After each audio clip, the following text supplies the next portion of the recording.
একেবাৰতে 2600গৰাকী যাত্ৰীক কঢ়িয়াই নিব পৰাকৈ সক্ষম। সৰ্বোচ্চ গতিবেগ প্ৰতি ঘণ্টাত ৭৫ কিলোমিটাৰ হ'লেও ডিজাইন স্পীডত ঘণ্টাত 110 কিলোমিটাৰ।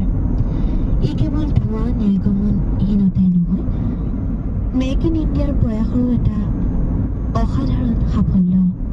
যুদ্ধ পৰিস্থিতিত তেলৰ সংকট হ'লেও ব্যাহত হোৱা নাই আমাৰ কোনো ৯৯ ৰান এদিনীয়া শৃংখলাত সমতা স্থাপন ইংলেণ্ডৰ।